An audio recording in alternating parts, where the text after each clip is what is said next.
오늘 우리에게 주시는 하나님 말씀 함께 봅니다. 디모데후서 3장 12절에서 17절까지 말씀입니다. 디모데후서 3장 12절에서 17절까지 말씀 한 절씩 교독하고 마지막 절은 다 같이 함께 읽습니다. 무릇 그리스도 예수 안에서 경건하게 살고자 하는 자는 박해를 받으리라. 사람들과 속이는 자들은 그러나 너는 배우고 확신한 일에 거하라. 너는 내가 누구에게서 배운 것을 알며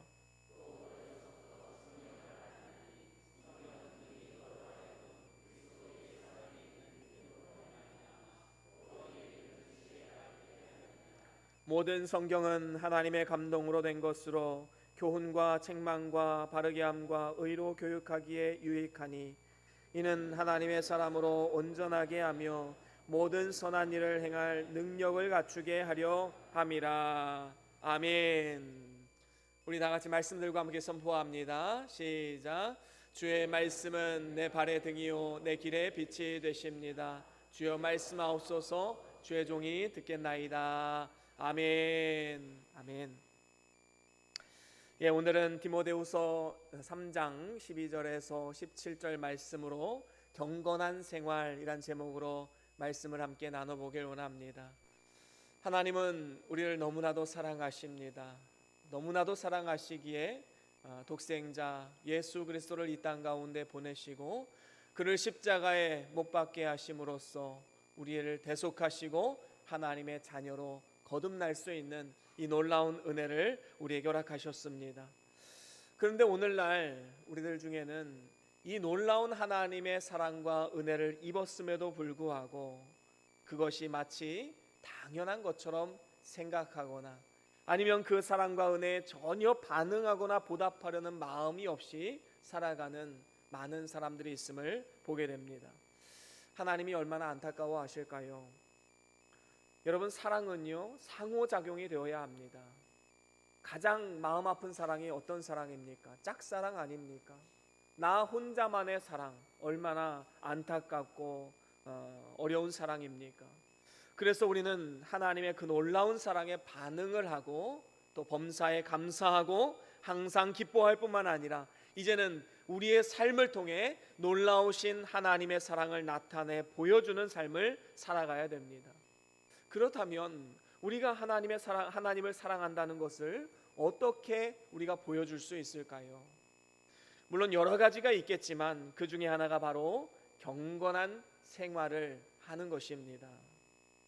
여러분, 경건한 생활은 어떤 삶을 말합니까? 세속에 물들지 아니하고 하나님 앞에 바로 사는 생활을 말합니다. 우리가 이 세상을 살아가면서 우리가 경건하게 살면 놀라운 하나님의 은혜가 임합니다. 어떤 은혜입니까? 먼저는 경건한 생활하면 기도의 응답을 받게 됩니다. 우리 한번 말씀을 읽어볼까요? 요한복음 9장 31절 말씀입니다. 우리 같이 함께 읽어보겠습니다. 시작. 하나님이 죄인의 말을 듣지 아니하시고 경건하여 그의 뜻대로 행하는 자의 말은 들으시는 줄을 우리가 아나이다. 아멘. 그렇습니다. 하나님은 경건하여 그의 뜻대로 행하는 자들의 말을 들으시는 분이시다 말씀합니다. 얼마나 놀라운 약속의 말씀입니까?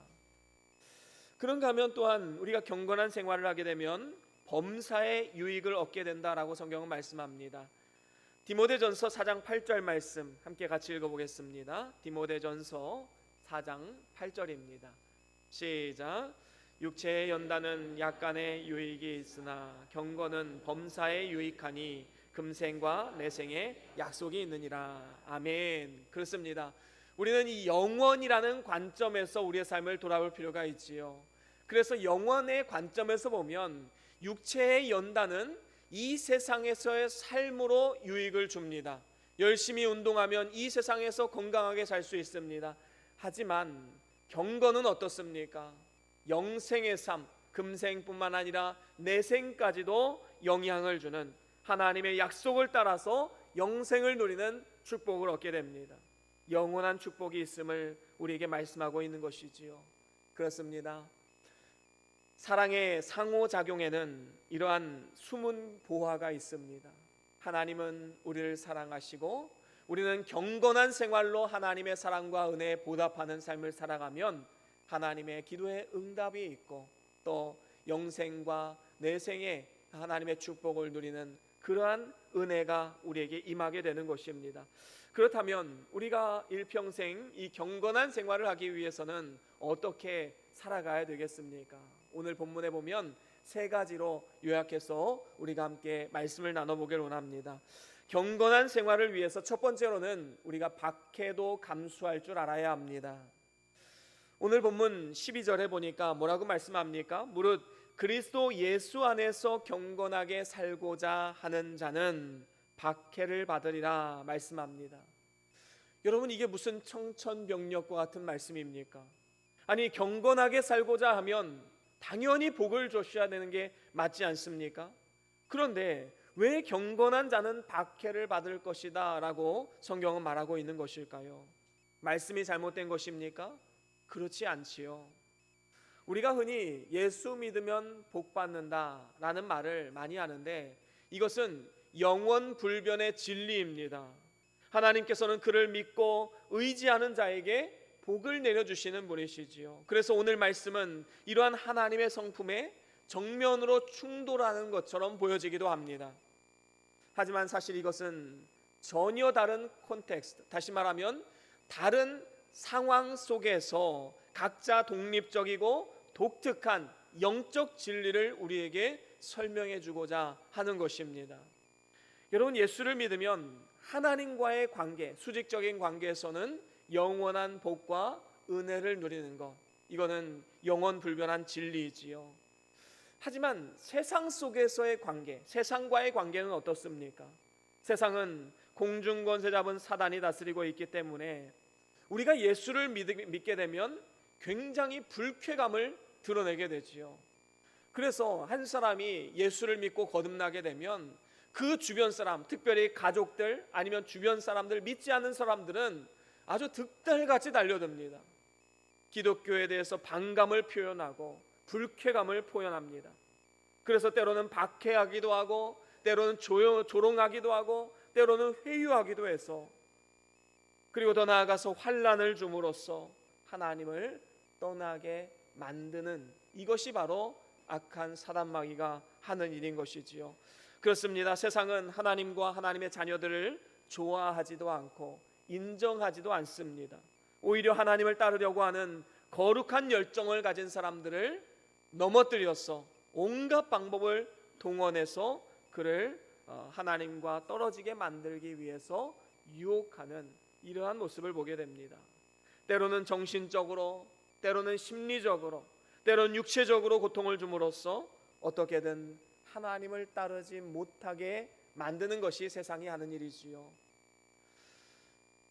그래서 우리가 이 세상을 사는 날 동안에는 경건한 삶을 살아가고자 할 때 당연히 따라오는 것이 있는데, 그것은 때로는 박해, 때로는 고난과 환난이 올 수 있음을 우리는 분명히 알아야 되는 것입니다. 그래서 우리 주님께서도 이렇게 말씀을 하셨지요. 요한복음 15장 20절입니다. 같이 함께 읽어볼까요? 요한복음 15장 20절 함께 읽어봅니다. 시작. 내가 너희에게 종이 주인보다 더 크지 못하다 한 말을 기억하라.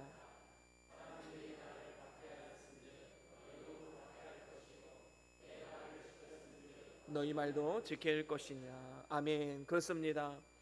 여기에 보면 사람들이 나를 박해하였은즉 너희도 박해할 것이다. 그러니까 사람들이 나에게 대한 것처럼 너희들도 사람들이 그렇게 대할 것이다 라는 것이지요. 그래서 그리스도인은 박해를 각오하고 감수할 수 있어야 하는 것입니다.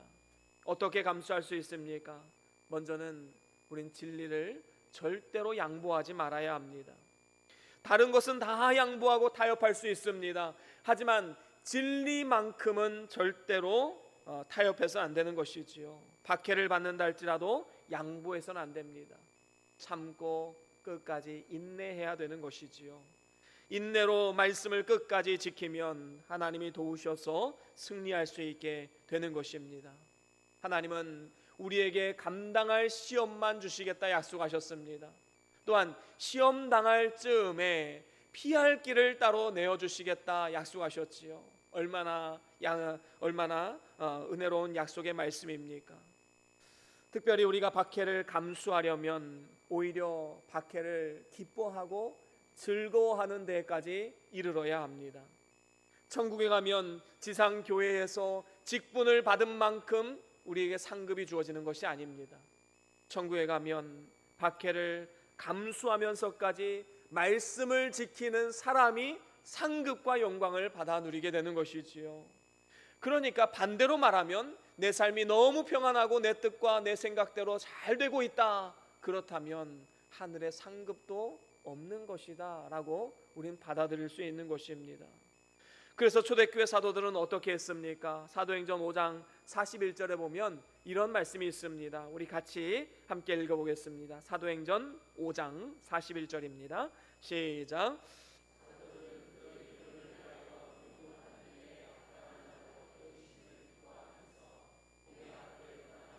아멘. 그렇습니다. 사도들이 이제 능욕을 받는데, 박해를 받고 고난을 받고 조롱을 받는데, 그들이 생각했던 건 무엇입니까? 그 능욕을 받는 것을 합당한 것으로 여겼다라는 것입니다. 그러니까 이것을 이상한 것으로 생각하지 않고 이것은 당연한 것이다 라고 생각하고 더 나아가서 기뻐했다라고 말씀합니다. 여러분, 고난을 기뻐할 수 있는 사람 아무나 할 수 있는 일이 아니지요. 그래서 초대교회 성도들은 박해를 받았을 때 내가 지금 바른 길로 가고 있구나, 하나님이 나에게 영원한 상급과 영광을 주기를 원하시는구나, 이것을 고백할 수 있었던 것입니다. 일종의 하나님이 주신 사인으로 받아들이고 기뻐할 수 있었던 것이지요. 이런 사람을 어떻게 세상이 감당할 수 있겠습니까? 이런 사람을 어떻게 사단이 쥐고 흔들 수가 있겠습니까? 이러한 사실을 우리가 기억하고 살아갈 때 우리의 삶 가운데 앞으로 오고 오는 모든 고통과 어려움에 대해서 세상 사람들과 전혀 다른 태도를 취할 수가 있는 것입니다. 여러분, 세상 사람들은 그 앞에 어려움이 닥치면 어떻게 말을 합니까? 신이시여, 내가 뭔 잘못을 그렇게 했길래 왜 하필 나에게 이런 일이 생기게 됩니까? 이렇게 불평하며 한숨을 길게 뿜어냅니다. 그들에게 닥친 어려움은 절망이고 원치 않는 것이고 극복할 수 없는 커다란 장애물과 같은 것입니다. 하지만 하나님의 사랑을 알고 그 사랑에 반응하며 그 사랑에 보답하며 그 사랑 가운데 경건한 생활을 하는 성도들에게 있어서 박해와 고난은 자기의 신앙을 인정받는 도장과도 같은 것입니다. 하나님의 인치심을 받는 것이지요. 그래서 우리는 박해와 고난 가운데 그것을 피하지 않고 그 안에서 인내하며 주님의 능력을 의지해서 넉넉히 승리하는 삶이 되어야 될 줄로 믿습니다.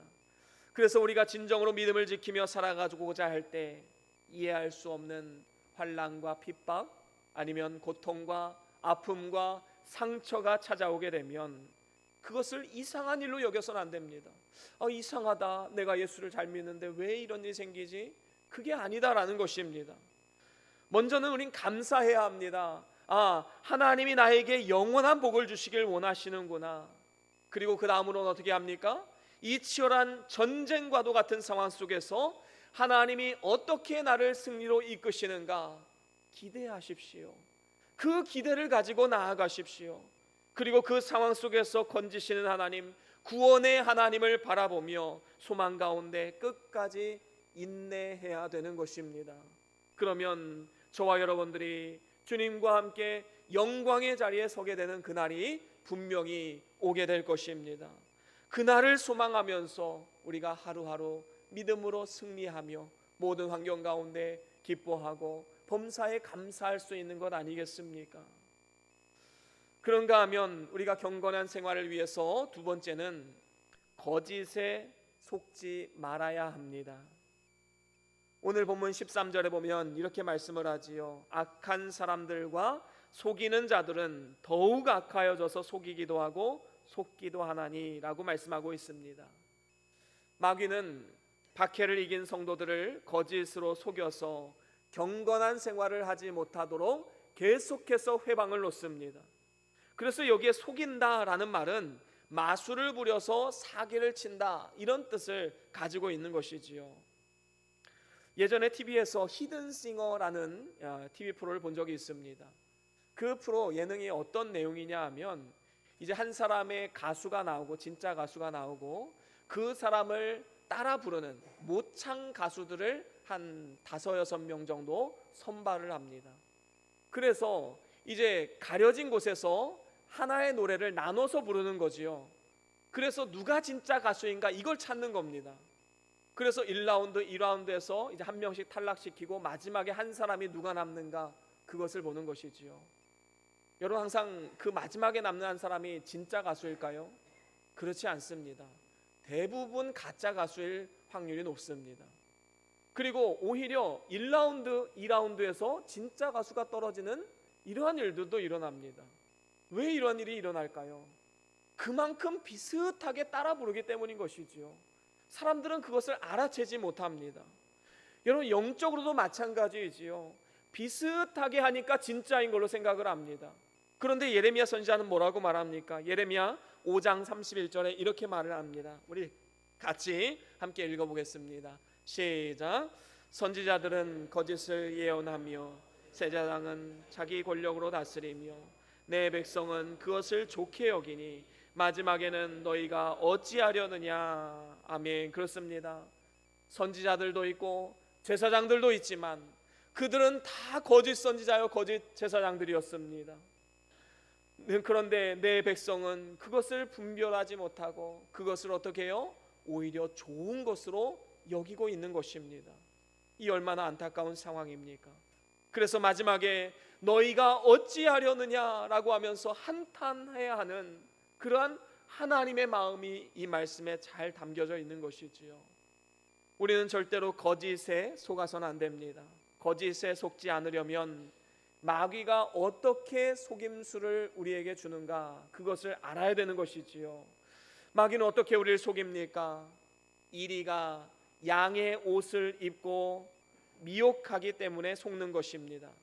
마태복음 7장 15절에 보면 이런 말씀이 있습니다. 우리 같이 읽어보겠습니다. 마태복음 7장 15절입니다. 시작. 거짓 선지자들을 삼가라.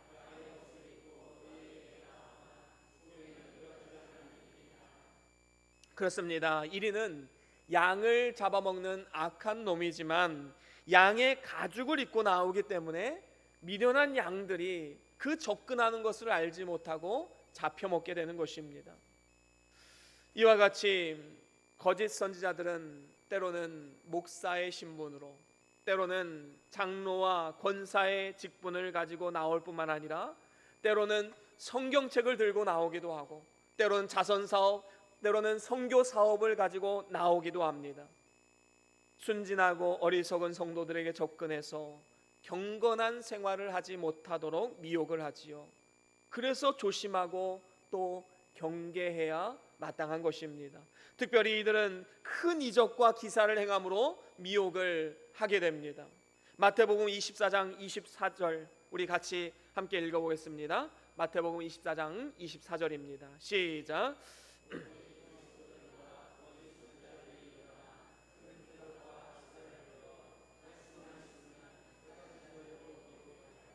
그렇습니다. 거짓 그리스도들 오늘날 얼마나 많이 있습니까? 또 거짓 선지자들 오늘날 많이 있지요. 이들이 큰 표적과 기사를 보여줍니다. 놀라운 일들을 행합니다. 그래서 할 수만 있으면 택한 자들을 미혹하고 있지요. 물론 하나님은 택한 자에게 은혜를 베푸시고 또 능력의 발로써 어떤 병이든지 하고자 하시면 고칠 수 있는 분입니다. 하지만 거짓 선지자들도 큰 표적과 기사를 행한다고 했기 때문에 이 겉모습으로 나타나는 놀라운 일들만 보고서 그것이 하나님이 하신 일이다라고 말할 수는 없다라는 것입니다. 우리는 외적인 것으로 판단해서 안 됩니다. 양의 옷을 입은 겉모습만 보면 이리에게 당할 수밖에 없습니다. 우리는 그 속에 있는 이리를 볼 수 있는 영안이 있어야 합니다. 무언가 기적이 일어나고 있는가? 무언가 뜨거운 것이 있는가? 뭔가 신비로운 것이 있는가? 이러한 외적인 어떤 체험만을 갈망해서는 절대로 안 된다라는 것이지요. 여러분, 겉으로는 교회에 간판을 달고 있다 할지라도 다 같은 교회가 아닙니다. 어떤 교회는 예수님의 인성과 신성을 부인하는 그러한 교회도 있습니다. 어떤 교회는 십자가의 완전한 대속을 인정하지 않고 십자가뿐만 아니라 너의 행함도 같이 해야 된다, 행함이 없으면 구원받지 못한다라고 말하는 행위 구원론자들도 있습니다. 어떤 사람들은 이 성경의 무호성, 성경이 다 하나님의 말씀이 아니다라고 그렇게 주장하는 교회들도 있습니다. 자유주의자들이 세운 교회이지요. 그렇기 때문에 우리는 주님 다시 오시는 그날까지 거짓에 속지 말고 영적으로 분별할 수 있는 지혜와 능력을 달라고 우리는 기도해야 될 줄로 믿습니다. 아울러서 우리의 삶 가운데 어떠한 외적인 현상만을 바라보고 판단해서는 안 됩니다. 뭔가 일이 잘 됐느냐, 뭔가 기적이 일어났느냐, 이것만 바라보고 판단하는 것이 아니라 지금도 나를 사랑하시고 나를 돌보시고 최후 승리와 영화로운 구원을 약속하신 그 하나님의 신실하신 사랑을 바라보며 우리는 믿음으로 한 걸음 한 걸음 나아가야 될 줄로 믿습니다. 그렇게 살아갈 때 우리의 경건의 생활은 하나님의 기쁨이 되는 아름다운 향기로 올라가게 될 것입니다. 그런가 하면 이제 마지막으로 세 번째로는 성경을 확신하고 따라가야 됩니다. 경건의 생활을 바로 하는 길은 바로 이 성경 말씀이지요. 우리가 매 주일 강단에서 선포되는 하나님의 말씀, 그리고 우리가 개인적으로 읽고 듣고 하는 모든 하나님의 말씀, 바로 그 말씀이 우리의 삶의 진정한 빛이 되고 우리의 발의 등불이 되는 것입니다. 우리가 말씀 받기 전에 항상 선포하는 것이 있지요. 주의 말씀은 내 발의 등이요 내 길의 빛이 되신다라는 겁니다. 오직 하나님의 말씀만이 우리의 삶의 등불이 되는 것입니다. 그렇습니다. 성경은 캐논, 다시 말하면 표준입니다. 성경을 척도로 해서 모든 것을 분별해야 되는 것이지요. 그래서 오늘 본문 14절에 뭐라고 말씀합니까? 오늘 본문 14절 우리 한 번 더 같이 읽어볼까요? 시작. 그러나 너는 배우고 확신한 일에 거하라. 그렇습니다. 디모데는 귀한 성경을 할머니 로이스와 어머니 유니게와 그리고 영적인 아버지이자 스승이신 바울을 통해서 말씀을 잘 배웠습니다. 그래서 바울은 디모데에게 네가 누구에게 배웠는가를 확실히 알고 그 확신한 일에 거하라 라고 말씀하고 있는 것입니다. 그렇다면 우리가 왜 성경을 확신해야 합니까? 성경을 확신해야 하는 이유는 거기에 바로 구원의 도의 이치가 담겨져 있기 때문입니다. 오늘 본문 15절에 보니까 이렇게 말씀을 합니다. 우리 같이 읽어볼까요? 오늘 본문 15절 시작. 또 어려서부터 성경을 알았나니 성경은 능히 너로 하여금 그리스도 예수 안에 있는 믿음으로 말미암아 구원에 이르는 지혜가 있게 하느니라. 아멘. 그렇습니다. 성경은 예수 안에 있는 믿음으로 말미암아 구원에 이르는 지혜가 담겨 있습니다. 그래서 우리 주님께서도 이런 말씀을 하셨지요. 요한복음 5장 39절 말씀입니다. 같이 읽어보겠습니다. 요한복음 5장 39절입니다. 시작. 너희가 성경에서 영생을 얻는 줄 생각하고 성경을 연구하거니와 이 성경이 곧 내게 대하여 증언하는 것이니라. 아멘. 그렇습니다. 이 성경의 포커스는 바로 예수 그리스도입니다. 그래서 성경이 증언하는 바 예수 그리스도께서 우리의 길이요 진리요 생명 되심을 증언하는 책이 바로 하나님 말씀 성경인 것이지요. 그래서 성경 말씀이 없는 모든 이방 종교에는 대속의 피 흘림이 없기 때문에 구원도 없는 것입니다. 그렇습니다. 오직 성경만이 우리를 죄에서 구원하고 영원한 생명을 얻고 누리게 하는 유일한 통로임을 우리는 절대로 잊지 말아야 합니다. 그리고 예수 그리스도께서 우리를 위해서 이 땅 가운데 오셔서 십자가에 달려 죽으시고 부활 승천하시고 재림하실 그 예수님을 바라보며 살아갈 수 있도록, 그래서 구원을 완성케 하는 놀라운 약속의 말씀이 담겨 있는 것이 바로 우리가 가진 성경 말씀인 것이지요. 너무나도 귀중한 책입니다. 특별히 이 귀한 성경은 오늘 본문 16절과 17절에 보니까 이러한 능력이 있다라고 말씀합니다. 16절과 17절 같이 한번 더 읽어봅니다. 시작. 모든 성경은 하나님의 감동으로 된 것으로 교훈과 책망과 바르게 함과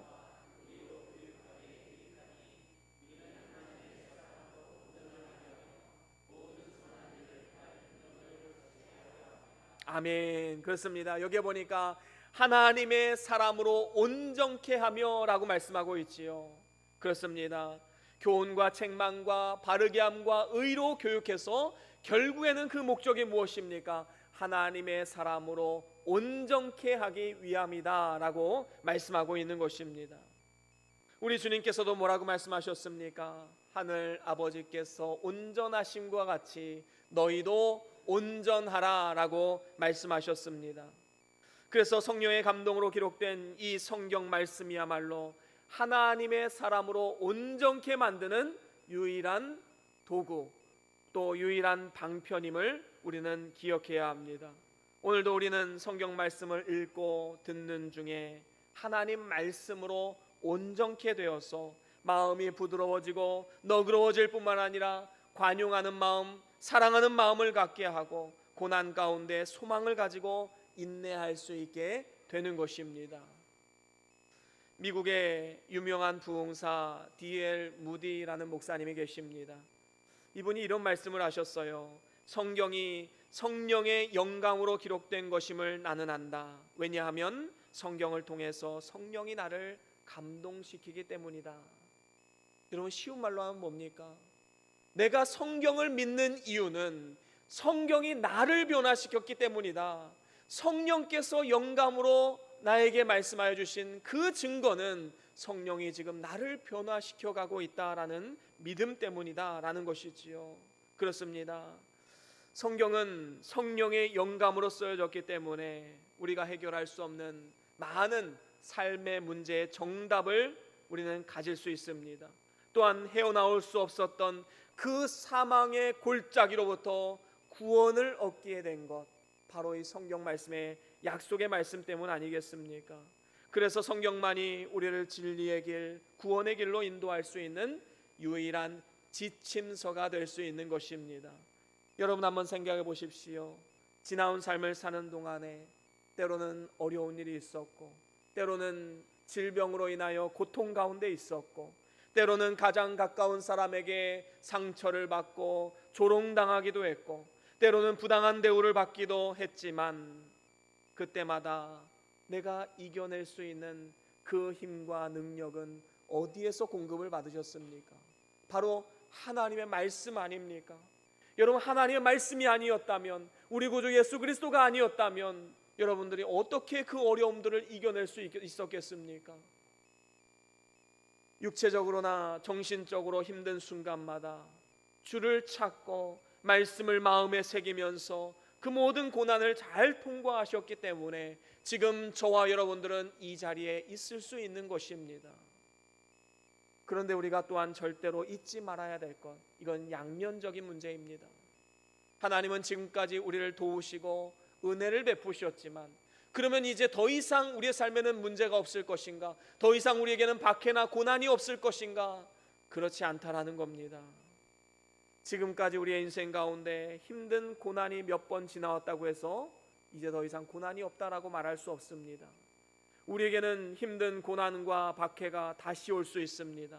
하지만 그 고난까지도 우리가 말씀을 붙잡고 하나님 앞으로 한 걸음 한 걸음 믿음으로 나아간다면, 과거에 역사하신 그 하나님께서 앞으로도 우리의 삶을 인도하시고 승리할 수 있도록 도우시고 은혜를 베푸실 줄로 믿습니다. 성경에 약속된 하나님 말씀을 확신하시고 마음에 새기셔서 담대하게 기쁨으로 우리는 나아가야 될 줄로 믿습니다. 바로 그것이 하나님이 오늘 우리에게 요구하시는 것이지요. 그렇습니다. 이제 말씀을 마무리합니다. 하나님은 우리에게 좋으신 분이시고 또 우리를 사랑하시는 분이십니다. 독생자를 내어주시기까지 사랑하신 그 사랑, 우리도 그 사랑에 반응해야 될 줄로 믿습니다. 그것은 경건의 생활을 하는 것입니다. 여러분은 경건하게 사는 삶은 영원히 후회 없는 승리의 삶임을 우리는 절대적으로 기억해야 될 줄로 믿습니다. 그렇기 때문에 경건한 생활을 위해서 우리는 때로는 박해를 감수해야 됩니다. 그 박해를 통해서 우리는 오히려 감사하고 기뻐할 수 있는 삶이 되어야 합니다. 바로 그러한 사람이 경건의 생활을 하는 사람이지요. 또 우리는 거짓에 속지 말아야 합니다. 거짓과 속임수가 난무하는 이 세상 가운데 하나님이시는 영안을 열어서 진정한 진리가 무엇인가, 진정으로 하나님을 따르는 길이 무엇인가 영분별을 해야 될 줄로 믿습니다. 또한 성경을 확신하고 믿음으로 따라가야 합니다. 끝까지 말씀을 의지하십시오. 환경과 상황을 바라보지 마시고 말씀을 의지하고 끝까지 믿음으로 따라가야 될 줄로 믿습니다. 저와 여러분들이 주님 앞에 서게 되는 그날까지 이러한 경건의 생활을 계속함을 통하여서 영원한 승리와 영광에 이르는 그러한 복된 삶이 다 될 수 있기를 주의 이름으로 간절히 축원합니다. 우리 다 같이 오늘 받은 말씀 기억하시면서 우리 찬양 하나 하길 원합니다.